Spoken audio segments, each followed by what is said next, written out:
Hello friends, आज हम लोग एक्सप्लेन करने वाले हैं कैशबैक मूवी को। इस मूवी में एक लड़के को एक सुपर पावर मिल जाता है और उस सुपर पावर से वो लड़का कुछ अच्छा काम करता है या बुरा काम करता है, वही हम देखने वाले हैं। ये सुनकर तो आप ये नहीं सोच रहे हैं कि ये कोई सुपर हीरो मूवी है। नहीं दोस्तों, ये कोई सुपर हीरो मूवी नहीं है। चलिए जल्दी से वीडियो को स्टार्ट करते हैं। तो मूवी के स्टार्टिंग में हम हमारे मेन कैरेक्टर बेन को देखते हैं। बेन का अभी अभी अपने गर्लफ्रेंड सूजी के साथ ब्रेकअप हो गया था, क्योंकि बेन एक ठरकी आदमी हो गया था, क्योंकि वो सूजी को खुश नहीं कर पाता था। अब गर्लफ्रेंड छोड़ने के बाद बेन की हालत देवदास जैसा हो जाता है। रातों को नींद नहीं आता है और खाना पीना सब छोड़ देता है, और वो हमेशा सूजी के बारे में सोच रहा होता है कि काश अगर हम लोग साथ होते तो आज हम लोग पलंग तोड़ रहे होते हैं। क्योंकि उसे नींद नहीं आ रहा था, इसीलिए उसके पास एक सुपर पावर आ जाता है। हाँ, मुझे पता है इसका कोई लॉजिक नहीं है, लेकिन मुझे मालूम नहीं है मूवी मेकर कौन सा नशा करके इस मूवी को बना रहे थे, और ये सुपर पावर था टाइम को स्टॉप करने का। अब बेन को नींद नहीं आ रहा था, टाइम पास करने के लिए कुछ तो चाहिए, इसीलिए वो सिटी में घूमने के लिए जाता है। सिटी में वो एक सुपरमार्केट में जाता है, जहाँ पर बोर्ड में लिखा था कि यहाँ पर वर्कर की जरूरत है। अब उसे पूरी रात नींद नहीं आता है, इसीलिए वो सोचता है कि क्यों ना मैं इसी सुपरमार्केट में कोई जॉब कर लूं, एक्स्ट्रा इनकम हो जाएगा। इसीलिए वो सुपरमार्केट में जॉब करने लगता है। अगले दिन बेन के पास उसका दोस्त शॉन आता है और बेन को समझाता है कि भाई तू देवदास क्यों बना है, लाइफ में आगे बढ़ना है कि नहीं। वो बहन की लौरी सूजी के बारे में छोड़, क्या तुझे पूरी शहर में सिर्फ सूजी ही दिखी थी क्या? क्योंकि बेन का दोस्त एक बेवरा टाइप का इंसान था और वो हमेशा लड़कियों से मार खाते रहता था। अगले सीन में हम देखते हैं बेन एक ड्राइंग क्लास अटेंड कर रहा होता है। दरअसल बेन को एक ड्राइंग आर्टिस्ट बनना था और वो हमेशा किसी न किसी लड़की का ड्राइंग बनाता रहता था। फिर क्लास अटेंड करने के बाद बेन जाता है सुपरमार्केट में पार्ट टाइम जॉब करने के लिए। उसी दिन वहाँ पर एक लड़की आती है जिसका नाम सायरन होता है, जो बहुत हॉट ही। बेन उसे पहली बार देखते ही उसके ऊपर फिदा हो जाता है, लेकिन उसी सुपरमार्केट का मैनेजर भी सायरन को लाइन मारने की कोशिश करता है। अब ये बात नोटिस कर लेता है बेन। फिर एक दिन काम के दौरान सायरन बेन को बताता है कि सुपरमार्केट में टाइम कितना स्लो जाता है और मैं टाइम पास करने के लिए हमेशा अलग अलग चीज ट्राई करती हूँ, और मैं कभी भी घड़ी की तरफ नहीं देखता और हमेशा घड़ी को इग्नोर करते रहता हूँ। तभी हम देखते हैं बेन अपनी सुपर पावर से टाइम को स्टॉप कर देता है और सुंदर सुंदर लड़की को जाकर टच करने लगता है। फिर बेन को जो लड़की पसंद आती थी, बेन उस लड़की का एक ड्राइंग बनाता था, क्योंकि बेन का मानना था कि ब्यूटीफुल लड़कियों को ड्राइंग आर्टिस्ट बहुत पसंद होते हैं। ड्राइंग बनाने के बाद बेन फिर से टाइम को नॉर्मल कर देता है। अगले दिन हम देखते हैं बेन से मिलने के लिए उसका दोस्त शॉन आता है। शॉन देखता है कि बेन अभी भी अपनी एक्स गर्लफ्रेंड की यादों में डूबा रहता है, इसीलिए शॉन बेन से कहता है कि प्लीज तुम सूजी को भुला दो और अपनी लाइफ में किसी सुंदर लड़की को डेट करो यार, और हर एक दिन अलग अलग लड़की को सुहागरा के लिए लेके जाओ। फिर हमें फ्लैशबैक सीन दिखाया जाता है और हमें पता चलता है कि बेन और शॉन बचपन से दोस्त हैं, और हमें पता चलता है कि बेन और शॉन बचपन से एक दूसरे को जानते हैं और दोनों काफी अच्छे दोस्त भी हैं। फिर हम अगले दिन देखते हैं बेन अपने जॉब में वापस आ जाता है, लेकिन इस बार बेन और सायरन दोनों एक दूसरे को नोटिस करते हैं और दोनों ही एक दूसरे को घूरने लगते हैं। उस मार्केट में एक आदमी काम कर रहा होता है जिसका नाम मैड होता है। मैड जाकर सायरन से डेट के लिए पूछता है, जिस पर सायरन भी हाँ कर देता है, और ये बात जाकर वो बेन से कहता है। अब ये बात सुनते ही बेन की तो फटके हाथ में आ जाती है और वो मन में ही सोचने लगता है कि हमेशा ऐसा ही होता है, मैं जिससे भी प्यार करता हूँ हमेशा कुछ ना कुछ ऐसा ही होता है। फिर हमें बेन का बचपन का स्कूल लाइफ दिखाया जाता है। बेन स्कूल में एक लड़की को लाइक करता था, लेकिन एक दिन उस लड़की का एक्सीडेंट हो गया और अगले दिन वो लड़की अपने हाथ पर एक प्लास्टर बांध के जब स्कूल में आई तो सभी स्कूल के बच्चे उस लड़की का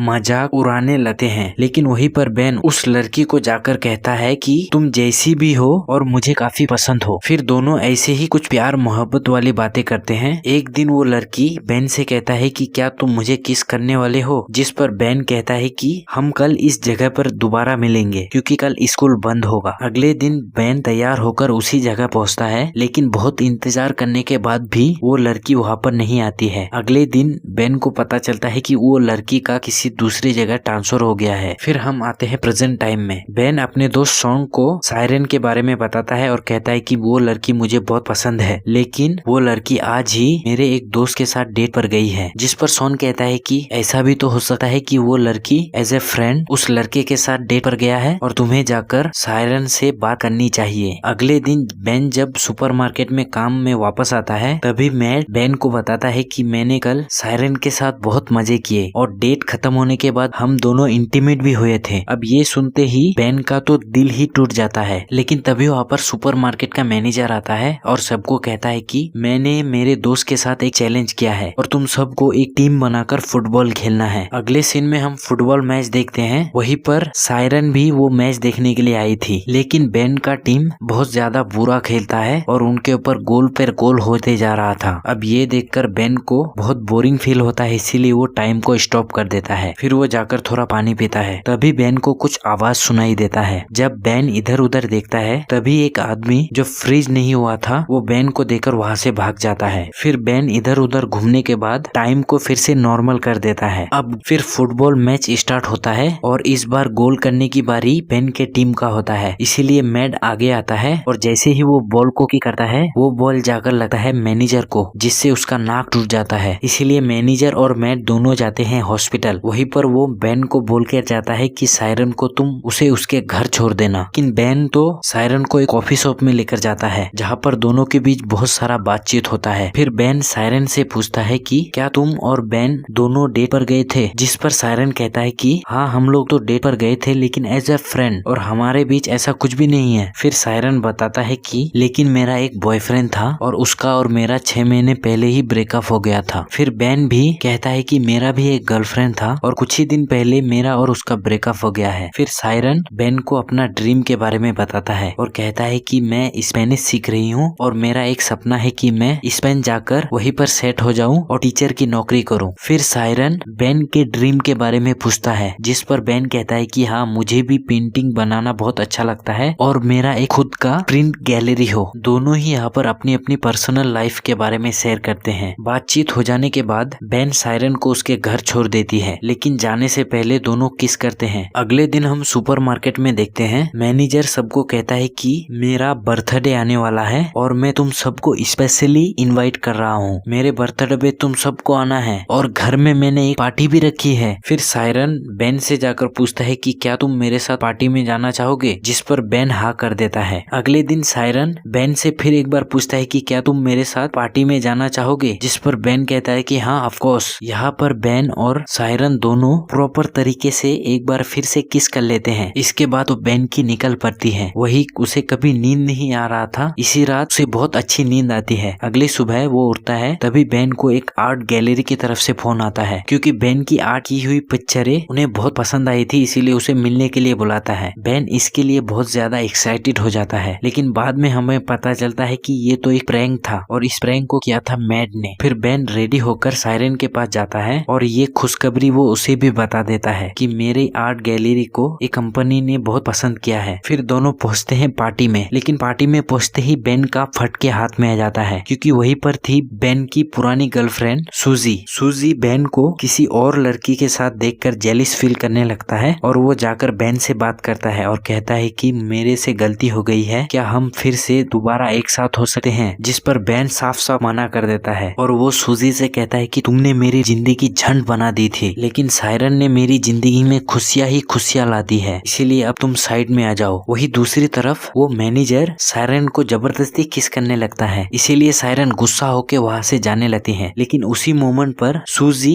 बेन को जबरदस्ती किस कर लेता है। अब किस करते हुए देख लेती है सायरन, लेकिन बेन सूजी को धक्का मार के वहाँ से भगा देती है। लेकिन तब तक सायरन वहाँ से जा चुकी थी और सायरन को यही लग रहा था कि वो दोनों एक दूसरे को पसंद करते हैं। इसी टाइम बेन फिर से अपने पावर का यूज करके टाइम को रोक देता है, लेकिन इस पावर का फायदा ही क्या। फिर भी सायरन उसकी बात नहीं मानता है। वो ऐसे करके टाइम को 2 दिन स्टॉप करके रख देता है, मानो जैसे बेन के बाप का ही राज चल रहा है। बेन सायरन के घर जाता है और उससे बात करने की कोशिश करता है, लेकिन सायरन उससे कुछ भी बात नहीं करना चाहती थी। इसीलिए हमारे प्यारे बेन की हालत फिर से वही झंड वाला लाइफ हो जाता है और उसे फिर से नींद आना बंद हो जाता है। वहीं पर बेन का फ्रेंड मैड एक आर्ट गैलरी वाला बनकर बेन को फोन करता है और आर्ट गैलरी की ऑफिस में बुला लेता है। जब बेन उस ऑफिस में पहुंचता है, बेन को पता चलता है कि उसे तो कोई बुलाया ही नहीं है और उसके साथ कोई मजाक करता है। लेकिन जब उस ऑफिस का मैनेजर उसके फोटोज को देखता है, तब उसके फोटोज को उसे बहुत पसंद आता है और उसे एक ऑफर दे देता है। अब बेन का एक आर्ट शो होने वाला था, इसीलिए बेन सबसे पहले सायरन को इनवाइट करता है और इस शो में बेन ने सायरन की जो प्रिंटिंग बनाई थी वही लगी होती है। जब सायरन उस शो में आता है तो वो अपनी